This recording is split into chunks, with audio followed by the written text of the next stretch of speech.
I had lived alone on my ranch since Sarah died 15 years ago. Old Ben was the only man who kept me company. That morning, he stood near the barn and said, "You need help, boss." "This place is too much for one man." "I manage," I said. Ben snorted.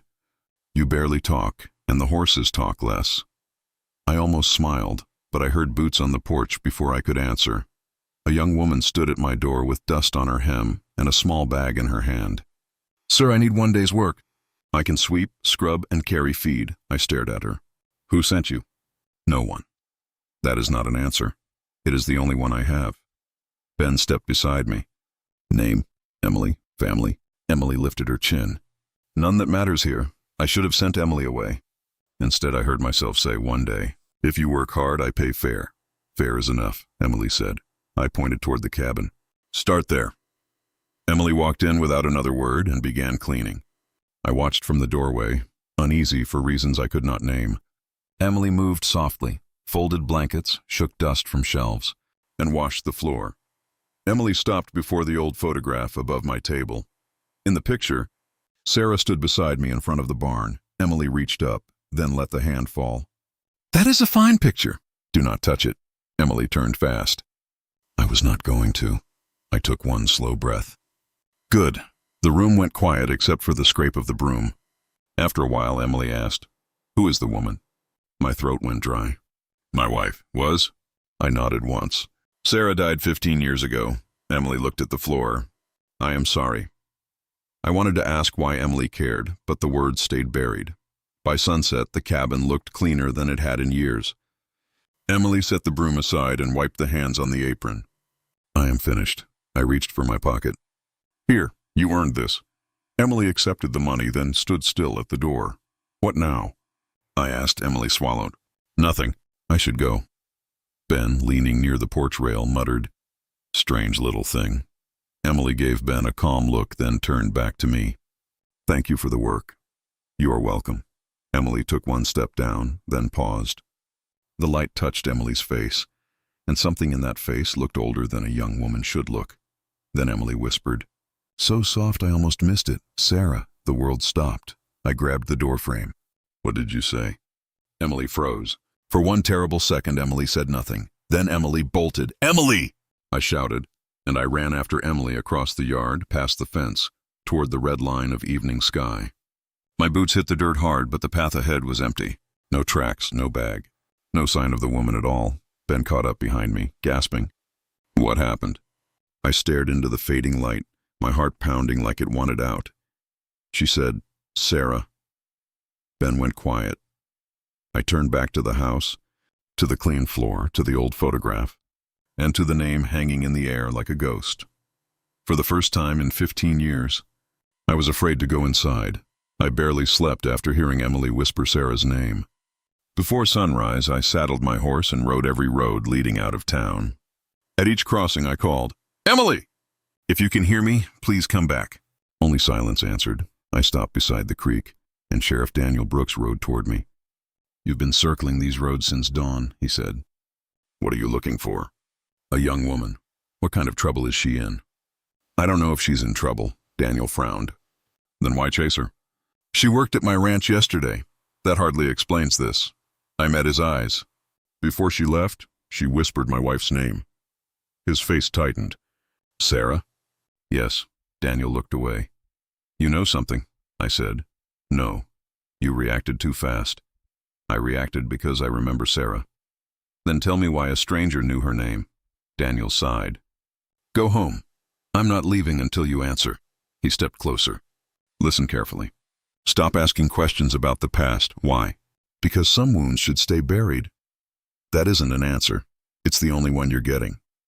You expect me to forget this?" "I expect you to protect yourself." "From what?" Daniel shook his head.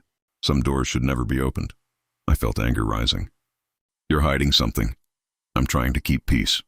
"For who?" He turned his horse away. "Daniel!" Without looking back, he said, "Leave the past alone." I watched him disappear, but his warning only strengthened my resolve.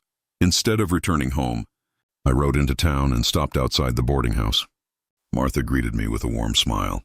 "Well," she said, "this is a surprise. I need information." That sounds serious. A young woman named Emily stayed here.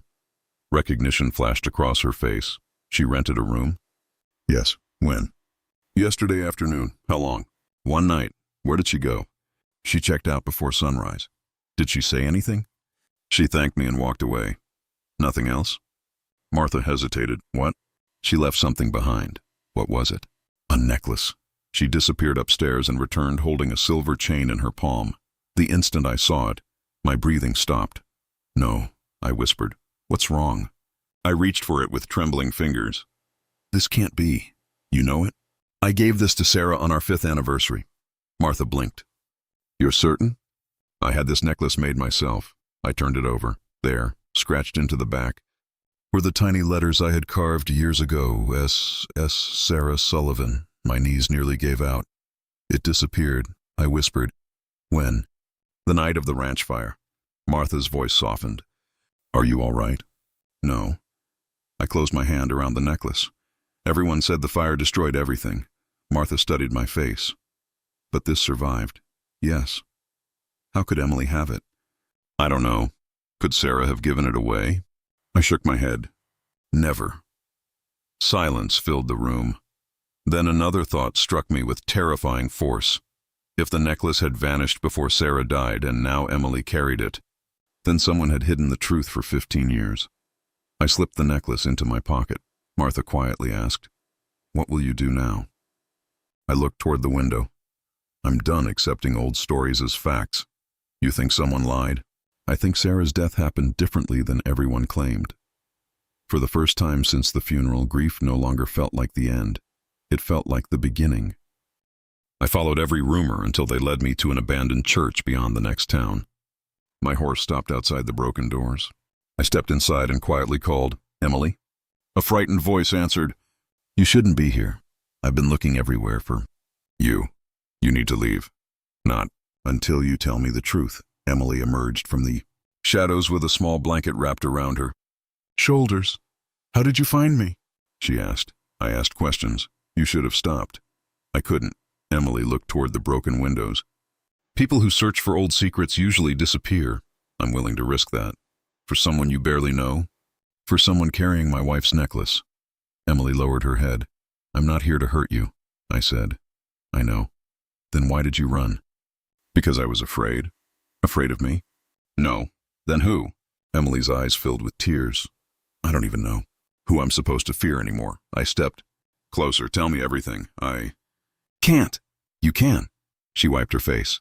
I grew up in an orphanage. How old were you? I don't know exactly. You remember nothing?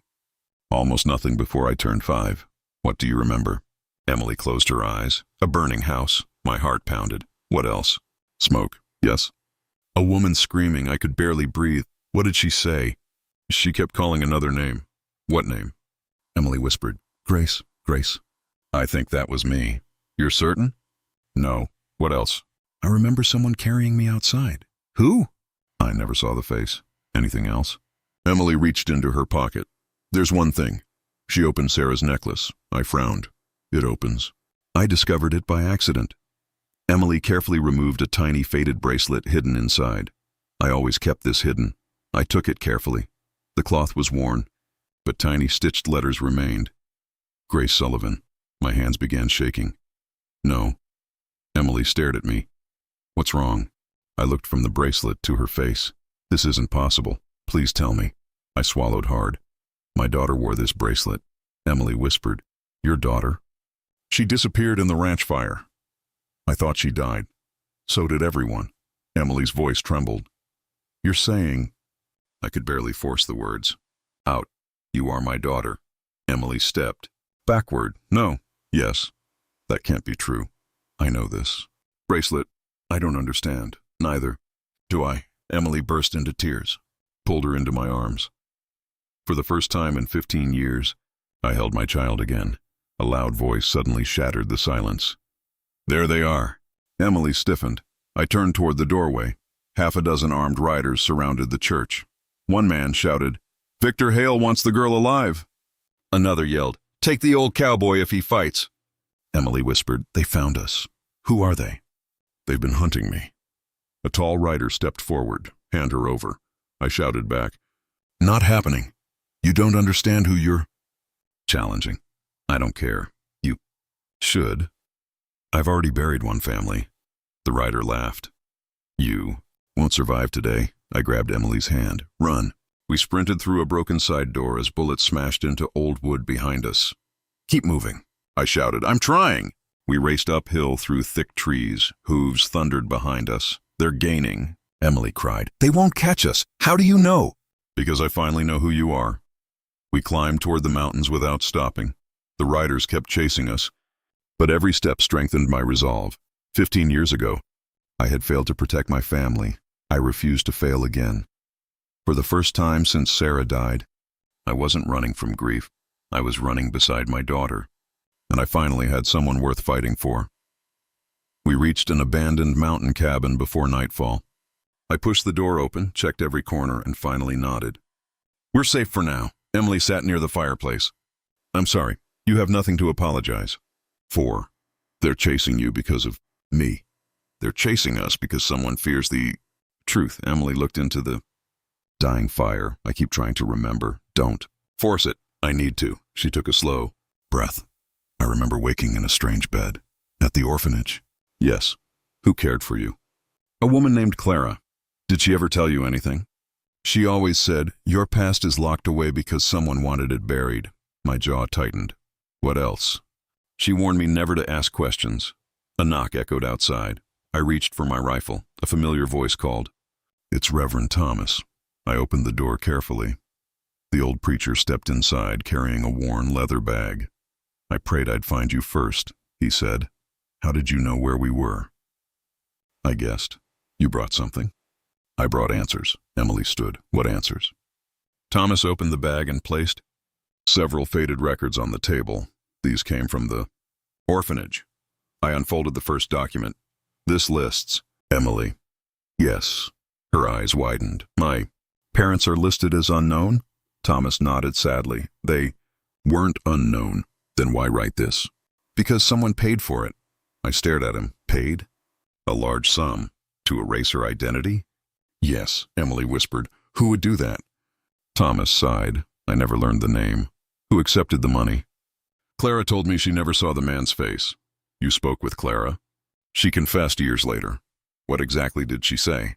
She said the child arrived terrified, wearing expensive clothes and carrying that silver necklace. Emily held the necklace tightly. Why didn't anyone help? Thomas lowered his head. I was afraid. Afraid of what? Power. Whose power? I suspected the ranch fire was planned. The words struck me like thunder. You suspected murder? Yes. Why stay silent? Because people disappeared after asking questions. I slammed my fist onto the table. 15 years. I know. You let me believe. My family died by accident. I believed speaking would kill others. Emily gently touched my arm. Please. I looked at her. Anger won't change the past. I know. Thomas pointed toward another stack of papers. I also brought county land, records. I spread them across the table. My heartbeat quickened. These deeds changed ownership. When? The week after the fire. Emily leaned closer. Who bought them? I followed the signatures. Victor Hale. Thomas quietly nodded. He expanded his ranch immediately afterward. I compared another record and another neighboring property. Emily whispered. Everything leads back to him. It does, Thomas said. I feared you'd reach that conclusion. I'm done fearing. Emily looked directly at me. No. What? You're thinking about revenge. I'm thinking about justice, not like this. He destroyed our family. Can you prove it? I stayed silent. She stepped closer. If you accuse Victor without evidence, he wins. I can't let him walk free. You won't. How? By proving the truth. Thomas agreed. She's right. I looked at the scattered papers. Land deeds show motive, but not guilt. Thomas replied. Emily squeezed my hand. You taught me something yesterday. What? You said truth matters. It does. Then don't replace truth with anger. I closed my eyes. Every part of me wanted to ride straight to Victor Hale's ranch. Instead, I folded the records carefully. You're right, Emily smiled weakly. What now? We gather evidence. Thomas nodded. And when the truth finally stands on its own, even powerful men will have nowhere left to hide. For the first time since discovering Emily was my daughter, I understood the path ahead. Rage could start a fight. Only proof could finish it. I believed Sheriff Brooks had chosen our side. After everything he had revealed, I trusted him enough to breathe easier. That mistake nearly cost us everything. Emily looked through the cabin window. They're coming. I grabbed my rifle. How many? At least 8. Thomas whispered. They found us. That's impossible. Hooves thundered outside. A familiar voice shouted, Surround the cabin! Emily looked at me. Who is that? I peered through a crack. Caleb Ross. Who? Victor Hale's foreman. Caleb laughed outside. You're trapped. I shouted back, Come take us! He answered, Victor wants the girl alive. I'm not giving her up. You don't have a choice. A gunshot shattered the window. Move. I yelled. We rushed through the back door and ran into the trees. More riders appeared ahead. They expected this. Thomas cried. Someone betrayed us, I said. Emily gasped. No! Another rider charged forward. Before I could raise my rifle, old Ben rode between us. Get behind me, he shouted. Ben! He fired twice, forcing the riders back. Run, he yelled. We're not leaving you. You have to. A shot rang out. Ben cried out and slipped from his saddle. Ben! I screamed. Emily and I dragged him behind a fallen log. Blood covered his shirt. I'm sorry, Ben whispered. Save your strength. There isn't much left. You'll survive. Ben slowly shook his head. I should have told you years ago. Told me what? His voice trembled. I knew. Knew what? Emily lived. My heart stopped. You knew? Yes. Since the fire? Yes. Why? Ben closed his eyes. Victor found me first. Emily knelt beside him. What did he do? He threatened me. With what? He said if I searched for you or told anyone the truth, he'd kill you. Emily covered her mouth. I believed him. I could barely speak. You let me mourn my daughter. I thought silence would keep her alive. Anger rose inside me, then faded as I saw tears running down Ben's face. I hated myself every day. You watched her? Yes. How? I visited the orphanage from far away. Emily stared at him. That was you? I left food. The blankets? Yes. The little wooden horse? Ben smiled weakly. I carved it myself. Emily began crying. You were there. I couldn't become your family. Why not? I promised Victor I wouldn't interfere. You still protected her. As much as I could. I held Ben's hand. You carried this alone. I deserved the pain. No. I failed Sarah. We all failed. Emily gently embraced him. I forgive you. Ben looked at her in disbelief. You shouldn't. I choose to. After everything. You never stopped caring. Ben turned toward me. Can you forgive me too? I wiped my eyes. You spent 15 years protecting my daughter the only way you believed you could. I was a coward. You were trapped. So, you forgive me? Yes. His shoulders relaxed. Thank you. Gunfire echoed again. Caleb shouted from the trees. You can't hide forever. I looked toward the sound. He thinks he's won. Emily stood beside me. He hasn't. I helped. Ben, onto my horse. We're leaving together. Caleb's men closed in from every direction.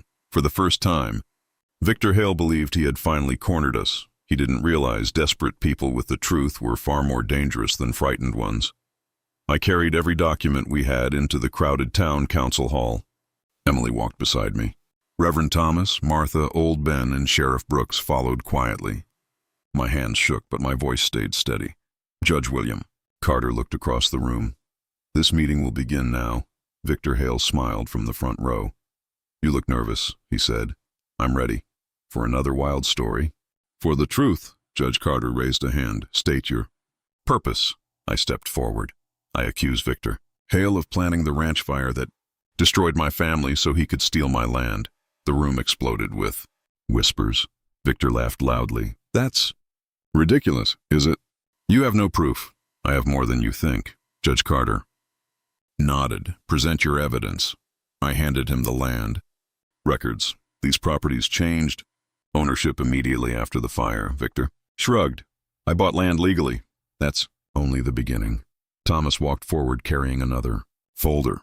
These are orphanage records. Victor's smile faded. Judge. Carter examined them. What do these prove? Thomas answered calmly. They show someone paid to erase Emily's identity and list her parents as unknown. Victor folded his arms. That proves nothing. Martha stepped beside me. I recognize this necklace. She held up Sarah's silver necklace. I remember Sarah wearing it every day. Victor looked away. I spoke again. This necklace disappeared the night of the fire. Judge Carter studied it carefully. Old Ben slowly stood. I need to speak. The room became silent. Victor frowned. Sit down. Ben ignored him. For 15 years, I carried a lie. Victor shouted, "Don't!" Ben faced everyone. Victor threatened me after the fire. Judge Carter asked, "Threatened you how?" "He said Emily was alive," echoed through the hall. Ben continued, "He promised to kill her if I searched for her or told anyone." Emily lowered her head. I believed him. Victor slammed his fist onto the table. "He's lying." Ben pointed directly at him. "No, you have no proof." "My guilt is proof enough." Sheriff Brooks stepped forward. "I have something to confess." I looked at him. "You too?" "Yes." Judge Carter nodded. "Go ahead." I suspected the fire wasn't an accident. Why stay silent? Victor controlled nearly everyone. With what? Money and fear. Victor laughed bitterly. "You're all inventing fairy tales." Brooks stared directly at him. I was afraid. Victor shouted, "Coward." "Yes, but I'm finished being one."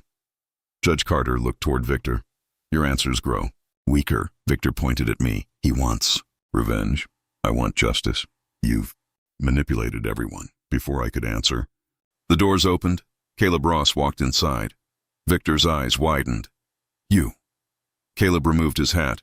"I'm done protecting you." Victor hissed. "Watch your mouth." "No," Judge Carter asked. "Do you have evidence?" Caleb reached into his coat. "I kept copies." "Copies of what?" "Payment records." He handed several papers to the judge. Victor lunged forward. "Don't." Deputies stopped him. Judge Carter examined the pages carefully. These payments funded false deeds, orphanage bribes, and hired writers. Caleb nodded. "I delivered every envelope." Victor stared at him. "You traitor. You abandoned me first." Judge Carter looked across the packed room. "Victor Hale, these records directly support every accusation presented. Today, nobody defended him. Neighbors who once admired him stepped away. Friends refused to meet his eyes." Emily quietly squeezed my hand. "It's finally happening." I nodded. "Yes." Victor looked around desperately. "You all need me." Silence answered him. Judge Carter stood. "Victor Hale, you are under arrest pending formal trial." Deputies surrounded him. His confidence vanished as they led him away. I watched the power he had built through fear collapse with every step. For 15 years, lies ruled our town. Today, the truth finally spoke louder. Emily smiled through tears. So did Sarah. The storm arrived before sunset. Rain hammered the roads and thunder rolled across the valley. Sheriff Brooks rode into my yard shouting, "Victor escaped." "How?" "He stole money from the evidence room." "Where is he going?" "We think he's heading north." I saddled my horse immediately. Emily grabbed my arm. "Please be careful." "I will. Promise me something." "What?" "Don't let hate decide for you." I looked into her eyes. "I promise." I rode through the storm until I reached the ruins of my old ranch. Lightning flashed across the burned remains. Victor stood beside the collapsing barn, clutching heavy saddlebags. He laughed bitterly. "So you found me?" "I did." "You came alone?" "Yes." Victor smiled. "Good. You have nowhere left to run. I still have money. You have nothing." He raised a pistol. "One more step." I stopped. "You'll shoot?" "I'll do whatever keeps me free." Thunder cracked overhead. The old barn groaned loudly. "You should leave," I warned. Victor sneered. "You still care whether I live?" "I care who I become." He laughed again. "Kill me? No. You deserve revenge." "Deserved my family." Victor's smile faded. "You blame me. I know what you did. So end it." His words echoed through the rain. "Shoot me." Emily's voice filled my memory. "Don't let hate decide for you." I lowered my rifle. "I won't become you." Victor stared in disbelief. "You're weak." "No, you're afraid. I'm finally free." The wind howled. A beam inside the barn cracked. Victor looked up too late. The roof collapsed. He disappeared beneath broken timber for one long moment. I stood frozen. Then I ran forward. "Victor!" A weak voice answered. "Help." I pushed burning boards aside despite the rain. Victor reached toward me. "Please." I grabbed his arm. "You're saving me?" "Yes." "Why?" "Because Sarah wouldn't want another death." With every ounce of strength, I pulled him clear just before the remaining roof crashed down. Victor lay shaking in the mud. "You should have left me. That choice belonged to the law." Hooves approached. "Sheriff." Brooks and several deputies arrived. Brooks jumped from his horse. "You found him?" "Yes." "Victor." Looked away. Brooks placed irons around his wrists. "Victor Hale, you're under arrest." Victor didn't fight. As they lifted him onto a horse, he whispered, "I lost everything." I answered quietly, "You lost it yourself." The deputies rode away. Rain slowly softened. Brooks stopped beside me. "You could have walked away." "I know." "Why didn't you?" "Because revenge would have buried me beside him." Brooks nodded. "You made the right choice." I looked across the blackened ground where my home had once stood. For 15 years, hatred had lived inside me like another fire. Tonight, that fire finally died. Emily rode toward me. Through the fading rain, "You kept your promise." "Yes." She smiled. "I'm proud of you." I embraced my daughter. I almost forgot who Sarah believed I could become. "You remembered." I finally did. Together we watched the storm drift beyond the hills. Victor would answer before the law, would answer before my own heart. For the first time since losing Sarah, peace felt stronger than anger. That victory belonged not to revenge, but to forgiveness, truth, and the family I had found again.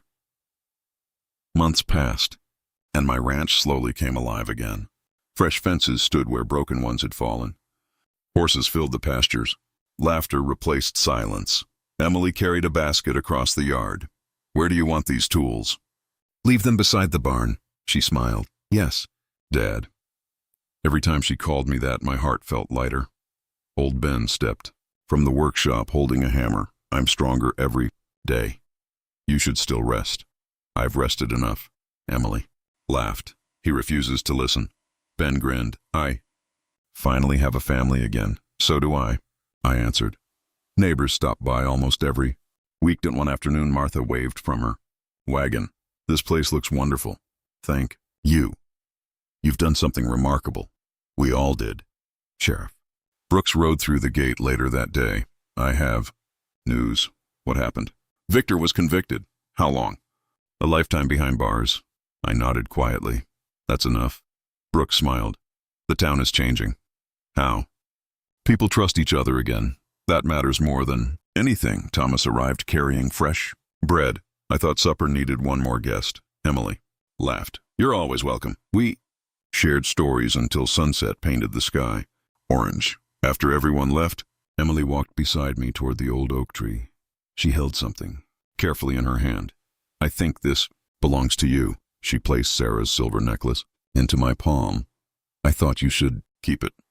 I stared at it silently. I don't know what to say. "You don't have to." I looked at Emily.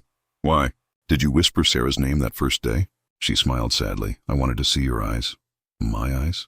"I needed to know if you still loved her." I never stopped. I could tell. "Then why leave?" "I was afraid." "Afraid of me?" "I thought you might hate me." "Never. I believed you blamed everyone connected to the fire. I blamed myself most." Emily took a slow breath. "There's something else." "What?" "She always believed you'd find me." I felt tears forming. "What did you say?" "Mom always believed you'd find me." "She told you that?" "When I was very little." "You remembered?" "Only after coming back." Closed my hand around the necklace. "That's why you whispered her name." Emily nodded. "I hoped you would remember her before you remembered me." "You were searching too?" "Yes, for me. For years. Why didn't you tell me sooner?" "I needed to believe you would accept me." I stepped forward and embraced her tightly. "You never had to earn your place. I know that now." We stood together watching the sunset spread across the fields. The wind carried the scent of fresh hay. The Rebuilt barn stood proudly against the fading light. Sarah was gone, and nothing could erase that loss. Some wounds would always remain, yet the empty place inside my heart no longer echoed with loneliness. I had found my daughter, had forgiven old friends. I had chosen peace instead of revenge. Most importantly, I had found the courage to live again. As the last light disappeared beyond the hills, I slipped Sarah's necklace into my pocket and smiled. I had not only reclaimed my daughter, I had reclaimed my life. Some losses can never be erased, but love, patience, truth, and forgiveness had carried me home at last, forever together.